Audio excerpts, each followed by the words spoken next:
Welcome to Like Mother, Like Murder. I am Rachel. And I'm Heather. We bring you the good, the badass, and the crime. This is Like Mother, Like Murder.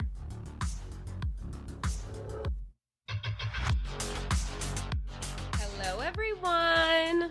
Welcome to Like Mother, Like Murder. So we are here for a very special update from Rachel. She has the latest information for us about Crystal Rogers, and I am waiting on the edge of my seat because she's been texting me a few tidbits, telling me a few tidbits, and now I need to know the whole story. So we covered Crystal Rogers. Oh my gosh, Rachel, what episode was that? 30 and 31. 30 and 31. We covered Crystal Rogers and some other crazy, wild things happening in Bardstown. So make sure you go back, listen to those. Also go back and listen to the other Crystal Rogers update that we have already put out there. And now we have more answers. Rachel is going to tell us all about it. I am. And I'm going to tell you all about the things Heather just told you about, too. Okay, in case you guys do not know who Crystal Rogers is, here's a few things to bring you up to speed. Crystal Rogers was a mother of 5 who went missing July of 2015. 4th of July weekend, she was with her boyfriend, Brooks Houck, and their youngest son, and that is the last time anyone has seen or heard from Crystal. The investigation has been ongoing ever since, and the details surrounding her disappearance and possible murder has taken over the beautiful town of Bardstown for years. Crystal Rogers' case is only one in the Bardstown murders investigation, which is an investigation of 3 different cases. So there's Crystal Rogers' case, the murder of Jason Ellis, a canine officer who was ambushed and murdered once he got off work. He was on his way home in his patrol car, and he was just shot to death there. And then there is Tommy Ballard, which is actually Crystal Rogers' father, who was out hunting and was shot to death. We have 2 episodes covering these Bardstown murders, as well as the murder of Kathy and Samantha Netherland. You guys can go back and listen to get the full story and details on episode 30, which is on Crystal Rogers herself, and episode 31, which is Jason Ellis, Tommy Ballard, and Kathy and Samantha Netherland. Now, back to Crystal Rogers. So Crystal's family, friends, and community have never given up and keep fighting for answers. Recently, there have been a lot of movement, and with each and every move, hopefully it brings us closer and closer to finally finding justice for Crystal and bringing answers to her 5 children, her family, and all that loved her. We do have one update that was released in October because 2 major arrests were made. So first was Joseph Lawson, a name that sounded familiar when the arrest was made, but it wasn't the exact name we had heard or mentioned before. Joseph Lawson was arrested on connection to the disappearance and possible murder of Crystal Rogers. He had a possible connection to Brooks Houck as well, which leads us to that second arrest. The arrest was in fact Brooks Houck himself, which was Crystal's boyfriend. The time that she went missing and was he was the last known person to have seen or known to be with her. If you have been following this case, you have just been waiting for him to be arrested. Trust me. Yeah. Yeah, I know. I was just in the fact that it took this long, which we will get into, but he too was arrested in connection with her disappearance and possible murder and has been a person of interest since 2015. He has appeared in court and he asked the judge for a bond reduction because his bond was actually set to $10 million. The judge ended up denying the request because... Yeah, he did. Yes, he sure did. To say it as simply as I can, Brooks has money, okay? He has plenty of money, and they 100% think that he is a flight risk. So there is no reason to be reducing this bond. So I'm really glad the judge stuck to that. His next court appearance is set for February 8th of 2024. And you bet your ass I will be following along to every detail of that hearing.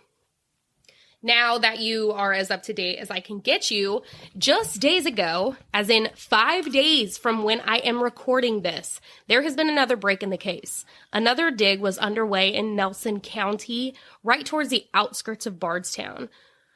Okay, so if you've been following this case, Shay McAllister, she's amazing, right? She is the reporter for that local news, the WHAS 11 News, and she's been covering the Crystal Rogers case since 2015, when things first started happening. She is also the host of the Bardstown podcast.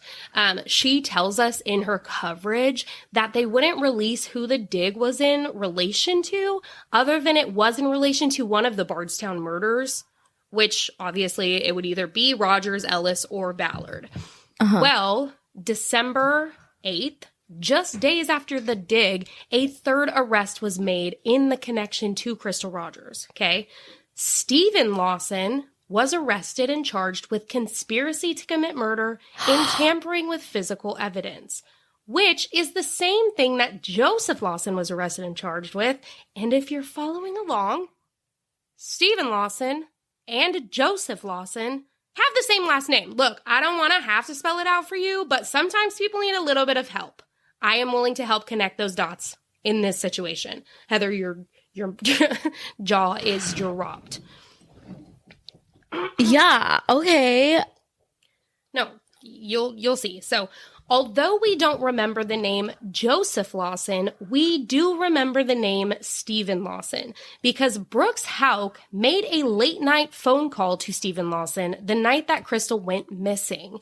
And when Brooks is being asked about his call in one of the interrogation interviews, some of what he says makes no sense to me.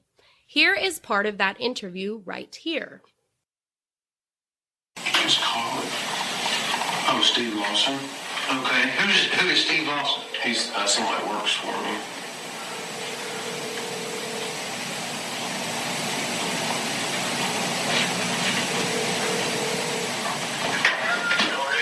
Hey, Steve. Yeah. Hey, I can't hear you real good. I'm gonna let you speak up a little bit, okay? Okay, sir. Hey, I was wanting to know, hey, I've got some things going on next week. I'm gonna need your help with it. Are you already booked up, or can you help me? I haven't moved up yet. I'm still looking for a place. That's why I needed them numbers from you. All right. Well, I can write them all down and get them there for you. But I was actually talking about doing some more work with your little skid steer and so forth. Mine's still broke down. Well, I said, get with me tomorrow. I'm coming. I know you have a hard time hearing me because it's where I'm located at. All right. So, just get in touch with me tomorrow. We'll see what we can do. But my question, I just want to tell you, I'm sorry about everything that's going on in your life, brother, and I got you on prayers. I said it is a very difficult and trying time, but I appreciate you saying that. But hey, I need your help while I got you on the phone here. Do you remember the other night you called me really, really late, and I forgot what you asked me. Can you? I guess we wasn't on the phone. I might have been tired. I know it was pretty late at night. Can you remember what you asked me or what you were after? I can't remember. Yes, sir, I can. I called to ask you for them numbers for our house. Oh, for a rental house. Yes, sir. And what did I forgot? What did I tell you? You told me that you would call.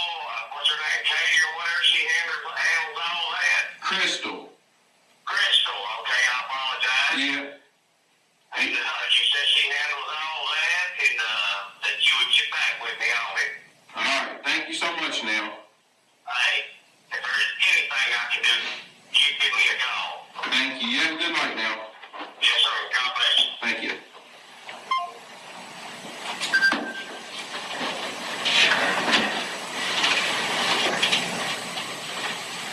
Okay.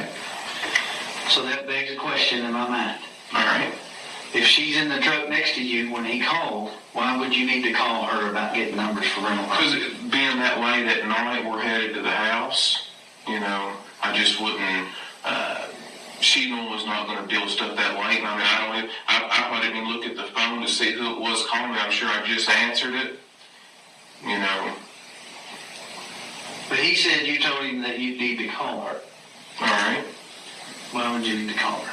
I mean, that's an odd phrase for someone who's sitting next to you in the truck.